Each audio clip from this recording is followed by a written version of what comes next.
नमस्कार, मैं हूं शम्स ताहिर खान और आप देख रहे हैं वारदात। कोरोना ने हर तरफ कहर मचाया हुआ है और अब इसने जेल के अंदर भी दस्तक दे दी है। बिहार के डॉन और पूर्व सांसद शहाबुद्दीन की कोरोना ने जान ले ली। अंडरवर्ल्ड डॉन छोटा राजन कोरोना की वजह से अस्पताल में पड़ा है, जबकि अंडरवर्ल्ड डॉन दाऊद इब्राहिम का भतीजा कोरोना का शिकार होकर दम तोड़ चुका है। शीना बोरा हत्याकांड की आरोपी इंद्रानी मुखर्जी भी कोरोना की शिकार हो चुकी है। यानी कुल मिलाकर कोरोना ने अंडरवर्ल्ड में भी दहशत फैला रखा है।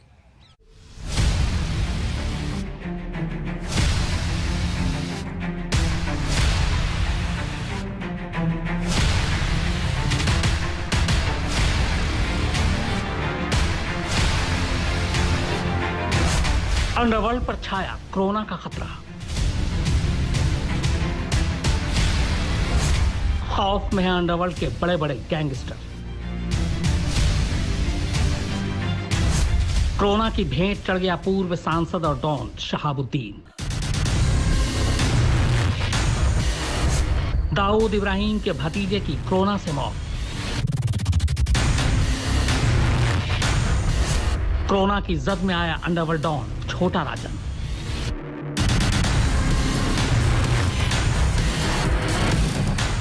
अभी तक कोरोना हमारे आपके घरों में घुस रहा था, मगर अब ऐसा लग रहा है कि कोरोना के इस वायरस ने अंडरवर्ल्ड की सुपारी ले ली है। यह वायरस अंडरवर्ल्ड में दस्तक दे चुका है। India's most wanted don Dawood Ibrahim तो पहले ही कोरोना पॉजिटिव हो चुका था। इंटेलिजेंस एजेंसियों के हवाले से ये रिपोर्ट आई थी कि दाऊद और उसकी पत्नी कोरोना पॉजिटिव पाए गए हैं। दोनों के कराची के आर्मी अस्पताल में भर्ती होने का दावा भी इन रिपोर्ट्स में किया गया था। इनमें कहा गया था कि दाऊद के पर्सनल स्टाफ और गार्ड्स को क्वारंटीन किया गया है। हालांकि दाऊद के भाई अनीस इब्राहिम ने इन खबरों से इनकार किया था, मगर अब खबर आई है कि कोरोना की दूसरी लहर में दाऊद के भतीजे सिराज कासकर की पाकिस्तान के कराची में मौत हो गई है। और तो और कोरोना के वायरस ने अंडरवर्ल्ड डॉन दाऊद के दूसरे रिश्तेदारों को भी निशाना बनाना शुरू कर दिया है।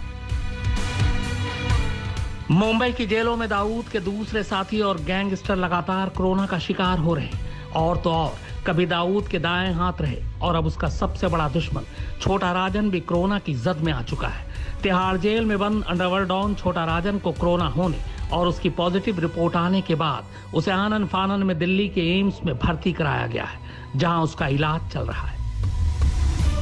आपको बता दें कि छोटा राजन को पहले से कई और बीमारियां भी हैं। हालांकि अब तक जो खबरें मिली हैं उसके मुताबिक उसकी हालत फिलहाल स्थिर है। तकरीबन 5 साल पहले साल 2015 को अंडरवर्ल्ड डॉन छोटा राजन को भारतीय खुफिया एजेंसियां इंडोनेशिया से भारत लेकर आई थी। भारत में दाखिल होते ही वो सीधा तिहाड़ जेल की सलाखों के पीछे पहुंच गया था। उसने बाहर की दुनिया नहीं देखी थी, लेकिन कोरोना वायरस का संक्रमण तिहाड़ जेल के अंदर पहुंचा। छोटा राजन कोरोना पॉजिटिव हुआ। उसके बाद से उसे दिल्ली के एम्स अस्पताल में भर्ती कराया गया है। उसका इलाज चल रहा है और सूत्रों के मुताबिक उसकी हालत फिलहाल ठीक है। वहीं तिहाड़ जेल में ही बंद बिहार के सबसे बड़े गैंगस्टर और पूर्व आरजेडी सांसद सैयद शहाबुद्दीन छोटा राजन की तरह खुशकिस्मत नहीं रहा। कोरोना पॉजिटिव होने के बाद उसे वक्त रहते अस्पताल में भर्ती नहीं कराया गया और जब कराया गया तब तक देर हो चुकी थी और उसकी मौत हो गई। शनिवार को जब पूर्व सांसद शहाबुद्दीन की तबीयत ज्यादा बिगड़ गई तो उसे दिल्ली के दीनदयाल उपाध्याय अस्पताल लाया गया, मगर उसे बचाया नहीं जा सका।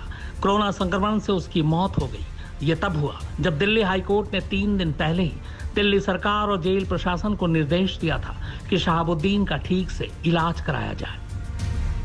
बिहार के सिवान इलाके से सांसद रह चुके सैयद शहाबुद्दीन की इलाज के दौरान मौत हो गई। शहाबुद्दीन कोरोना पॉजिटिव थे और दिल्ली के तिहाड़ जेल में हत्या के मामले में उम्र कैद की सजा काट रहे थे।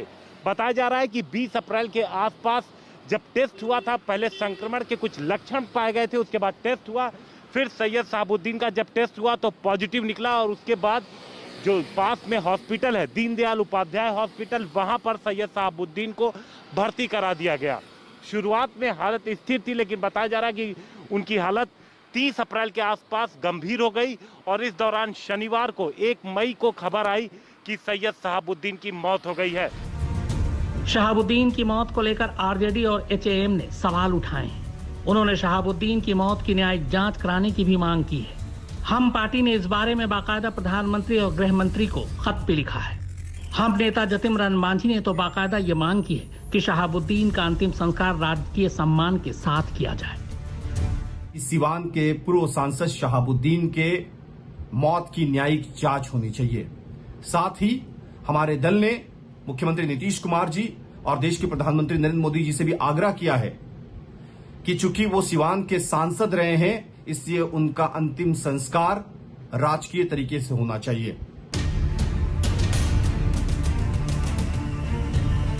वहीं पंजाब की रोपड़ जेल से यूपी की बांदा जेल में लाए गए बाहुबली मुख्तार अंसारी भी कोरोना पॉजिटिव पाए गए हैं। कोरोना की चपेट में आने के बाद मुख्तार को उसकी उसी बैरक नंबर 16 में आइसोलेट कर दिया गया है। इस वक्त उसका बैरक नंबर 16 में ही इलाज हो रहा है। हालांकि परिवार वाले फौरन अस्पताल में भर्ती कराने की मांग कर रहे हैं, क्योंकि जेल में मुख्तार अंसारी का ब्लड शुगर लेवल काफी बढ़ चुका है। आपको बता दें कि बांदा जेल आने के अगले ही दिन मुख्तार अंसारी का कोरोना टेस्ट किया गया था और वो भी अपनी बैरक में अकेला था। ऐसे में वो संक्रमण की चपेट में कैसे आया, ये सोचने वाली बात है। जेल प्रशासन के मुताबिक मुख्तार अंसारी का करीब 10 दिन पहले एंटीजन टेस्ट कराया गया था, जिसकी रिपोर्ट पॉजिटिव आई थी। उसके बाद से उसे जेल में इलाज दिया जा रहा है।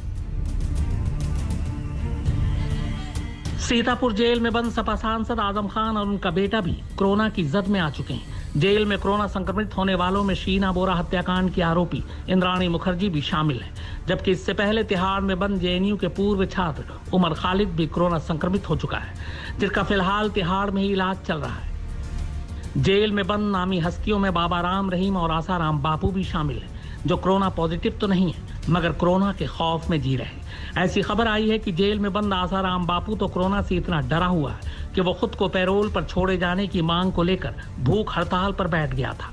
जब बात बनी नहीं तो उसने तबीयत बिगड़ने की बात कही और जेल से उसे अस्पताल में भर्ती कराया गया। हालांकि उसे कोरोना की पुष्टि नहीं हुई है। उधर दूसरी तरफ रोहतक जेल में बंद रॉक स्टार बाबा भी कोरोना के खौफ में पैरोल की अर्जी लगा चुका है, मगर अब तक उसकी अर्जी मंजूर नहीं हुई है। देश की जेलों में कोरोना को लेकर जबरदस्त खौफ फैला हुआ है।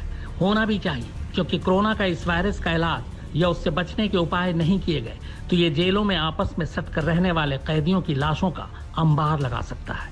हमारे देश के इस मौजूदा हालात में जहां अस्पतालों में मरीजों का तांता है, ऑक्सीजन की कमी से लोग सड़कों पर मर रहे हैं, कोरोना का टेस्ट कराने वालों की लाइनें लगी हैं, आधे से ज्यादा देश घरों में कैद है, वहां जेलों में बंद कैदियों की सुध लेने वाला कौन है? 2 गज की दूरी, मास्क है जरूरी, यहाँ कैसे मुमकिन है? सिर्फ दिल्ली ही नहीं बल्कि देश की तमाम अलग अलग जेलों में कोरोना का संक्रमण तेजी से फैल रहा है। इसकी वजह है जेल में संख्या से ज्यादा कैदियों का होना। मसलन किसी जेल में अगर 200 कैदियों की संख्या है तो वहाँ 400 कैदी रखे हैं। जेल में सोशल डिस्टेंसिंग का पालन कराना अपने आप में एक बड़ी चुनौती है। शायद यही वजह है कि सलाखों के पीछे भी अब कोरोना वायरस अपना संक्रमण तेजी से फैला रहा है। कहीं कैदियों की मौत हो रही है तो कहीं जेल स्टाफ।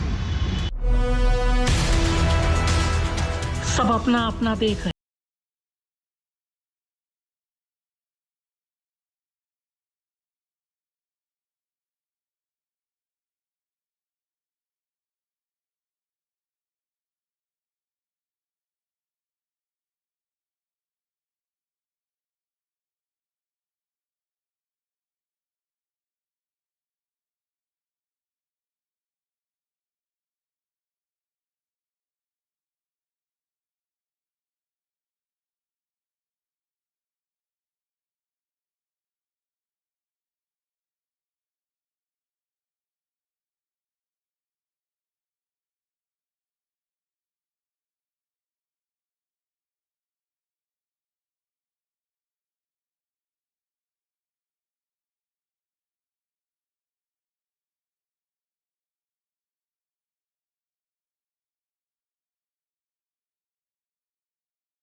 अलग अलग जेलों में बंद 5 लाख कैदियों के ऊपर किस तरह से मंडरा रहा है कोरोना का खतरा। पूरी कहानी इस ब्रेक के बाद आप देखते रहिए वारदात।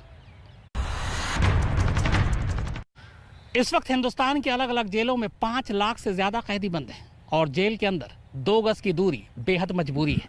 अब यही वजह है कि सुप्रीम कोर्ट को इस मामले में दखल देना पड़ा है। सुप्रीम कोर्ट ने अलग अलग राज्यों से कहा है कि वो ये देखे कि क्या इन कैदियों को इमरजेंसी जमानत या पेरोल पर कुछ वक्त के लिए छोड़ा जा सकता है।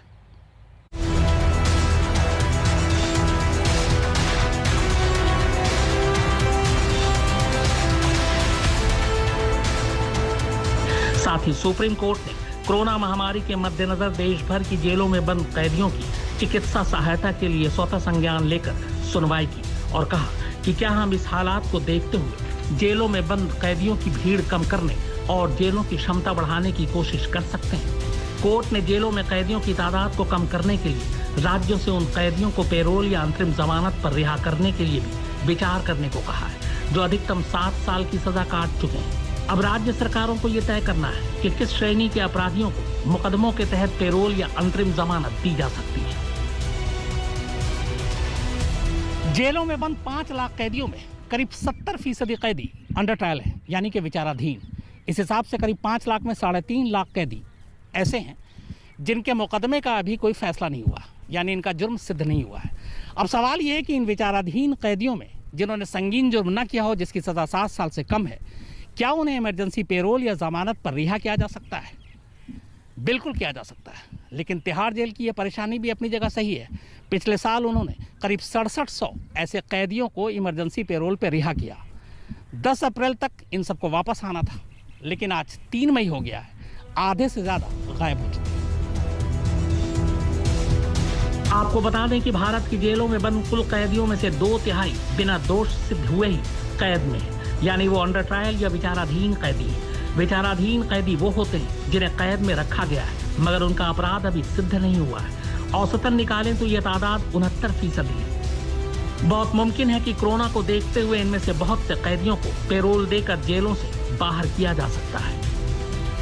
हालांकि यह फैसला इतना आसान भी नहीं होगा, क्योंकि पिछले साल जब कोरोना की शुरुआत हुई थी तो वायरस के खतरों को देखते हुए तिहाड़ जेल में बंद करीब 6700 कैदियों को इमरजेंसी पेरोल पर छोड़ दिया गया था, मगर उनमें से 3500 कैदी पेरोल की मियाद खत्म होने के बाद भी नहीं लौटे, फरार है। जाहिर है मौका देखकर अपराधी पेरोल लेकर फरार हो गए तो दूसरी मुश्किलें खड़ी हो जाएंगी। इन्हें वापस पकड़ने और जेल में बंद करने के लिए पुलिस को फिर से मशक्कत करनी पड़ेगी, या ये भी हो सकता है कि कोरोना के हालात को देखते हुए बाद में आने वाले कैदियों को कोर्ट खुद ही रियायत दे दी। कैमरामैन विनोद शिकारपुरी, फारूक माब हैदर और सुप्रतीम बनर्जी के साथ शम्स ताहिर खान, आज तक। तो वारदात में फिलहाल इतना ही, मगर आज तक पर खबरों का सिलसिला लगातार जारी है।